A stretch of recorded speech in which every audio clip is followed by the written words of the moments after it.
Hello everyone. The topic today we are going to discuss is lenses. A lens is made of glass like this and it is used to converge or diverge the rays of light falling upon it. जो raise उसके ऊपर fall करती हैं या तो उन्हें converge करता है या डाइवर्ज करता है. This is an example of convex lens और कन्वर्जिंग लेंस. जब इसमें रेज ऑफ लाइट इससे पास करती है तो ये कन्वर्ज करता है. हर एक लेंस में दो स्फेरिकल रिफ्रैक्टिंग सरफेसेस होती हैं. एक स्फेरिकल रिफ्रैक्टिंग सरफेस हो गई XP1y जिसका ये सेंटर ऑफ कर्वेचर हुआ और P1C1 रेडियस ऑफ कर्वेचर हुआ. दूसरी सरफेस हुई XP2y जिसका सेंटर ऑफ कर्वेचर C2 हुआ और P2C2 रेडियस ऑफ कर्वेचर हुआ. तो याद रखिए लेंस में दो स्फेरिकल रिफ्रैक्टिंग सरफेसेस हैं. ये दोनों रेयरर मीडियम है और ये डेंसर मीडियम है. Today we are going to study the very important topic lens makers formula. ऐसा कभी नहीं होता कि एग्जाम्स में कोई भी स्कूल टीचर अपने एग्जाम्स में लेंस मेकर फॉर्मूला डिराइव करने को ना दे. इसलिए बहुत इंपॉर्टेंट टॉपिक है जो आपको अच्छे से समझना है और लर्न करना है आज ही. देखो लेंस मेकर्स फॉर्मूला, ये एक कॉन्वेक्स लेंस हुआ और इसमें ये एक पॉइंट ऑब्जेक्ट O लिया. एक रे सीधी गई वो तो एक्सिस के अलॉन्ग है, सीधा चली जाएगी. एक रे को मैं यहां तक लाया सरफेस XP1y तक. अब सरफेस XP1y पे रे ऑफ लाइट जा रही है from rarer medium to denser medium, so it will bend towards normal. अगर सरफेस XP2y ना होती तो ये रे सीधा जाती और यहां इमेज बनाती I'. बट जब ये थोड़ा सा आगे गई तो नेक्स्ट सरफेस आ गई XP2y. अगेन इस बार फिर से रिफ्रैक्शन होगा बट अब रे जा रही है from denser to rare, so it will bend away from the normal and final image यहां बनेगी. तो किस रे ऑफ लाइट जब लेंस से पास करती है तो दो बार रिफ्रैक्शन होता है. एक बार XP1y पे और एक बार XP2y पे. तो ये पूरी डेरिवेशन को हम दो पार्ट्स में डिवाइड करेंगे. पहला रिफ्रैक्शन एट सरफेस XP1y. इस XP1y के लिए फॉर रिफ्रैक्शन के लिए ऑब्जेक्ट तो हुआ ओपन और इमेज इस वाली की हुई I' पे. So object is at O and image is at I'. Further इसमें डिस्टेंसेस P1 से लेंगे तो ऑब्जेक्ट डिस्टेंस बनेगा P1O यानी U और इमेज डिस्टेंस बनेगा P1I' यानी V'. और फर्दर ऑब्जेक्ट किसमें रेयरर मीडियम में, क्योंकि incident ray is in rarer medium. और जब ऑब्जेक्ट रेयरर मीडियम में हो तो ऑब्जेक्ट डिस्टेंस रेयरर मीडियम के रिफ्रैक्टिव इंडेक्स के नीचे आता है यानी μ1 के नीचे आएगा.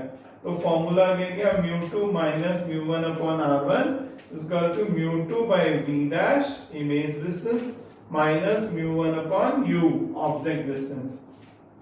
अब इसमें से r1 क्या है, r1 P1C1 के बराबर है जो कि इस XP1 सरफेस का रेडियस ऑफ कर्वेचर है.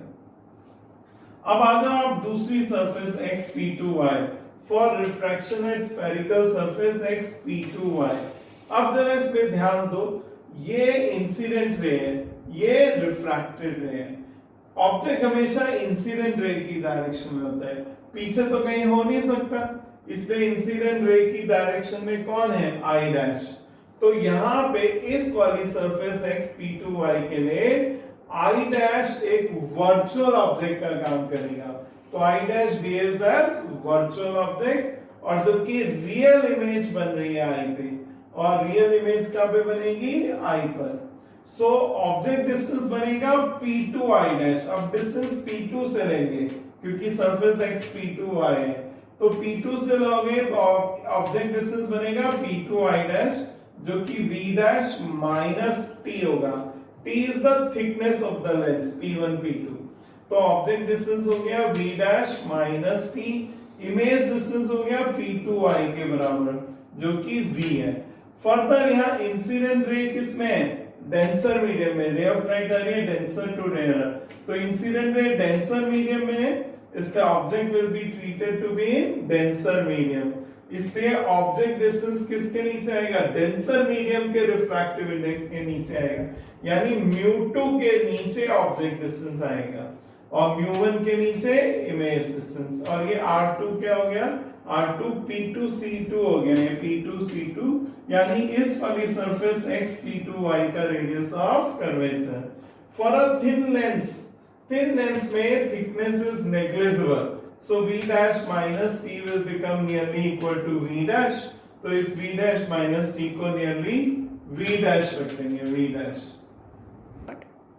अब ये सब्ट्रैक्टिंग इस क्वेश्चन 2 को 1 में से सब्ट्रैक्ट करो, this minus this, subtracting equation 1 में से -2, ऐसे ये दोनों टर्म्स 1 की है -2, अब इसमें से ये तो कैंसिल हो गया, यहां से mu2 माइनस mu1 कॉमन ले लिया, यहां से mu1 कॉमन ले लिया और mu1 को यहां ले आएंगे क्रॉस मल्टीप्लिकेशन से नीचे, तो बचेगा 1/v minus 1/u is equal to mu2 minus mu1 upon mu1 into 1 upon r1 minus 1 upon r2।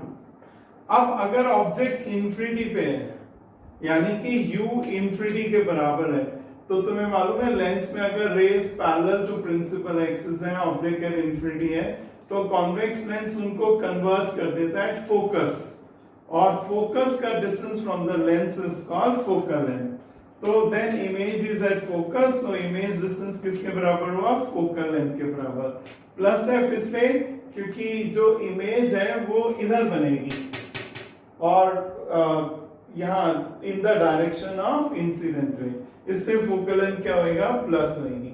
अब ये वैल्यूज रखो, v की जगह f, u की जगह minus infinity, 1 upon infinity will become 0 और फाइनली आएगा 1/f is equal to mu2 minus mu1 upon mu1 into 1 upon r1 minus 1 upon r2।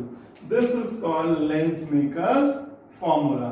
अगर रेयर मीडियम एयर है तो mu1 विल बिकम 1, ये 1 बन जाएगा और ये mu2 बन जाएगा mu ऑफ ग्लास, तो फॉर्मूला एयर में ये बन जाता है, ये वाला mu minus 1 upon r1 minus 1 upon r2। इसको हम लेंस मेकर्स फॉर्मूला क्यों कहते हैं, क्योंकि जो कंपनी होती है लेंस बनाने वाली, तुम्हें मालूम होगा कि 1 अपॉन f पावर होती है, तो वो पावर ऑफ लेंस कैसे डिसाइड करते हैं, इस फॉर्मूले से कि दोनों सरफेसेस को क्या रेडियस ऑफ कर्वेचर दें और ग्लास का म्यू रखें, तो इस फॉर्मूले में जब वो इनकी वैल्यूज रखेंगी तो they can get the desired lens of desired power, इसीलिए हम इसको क्या बोलते हैं, लेंस मेकर्स फॉर्मूला।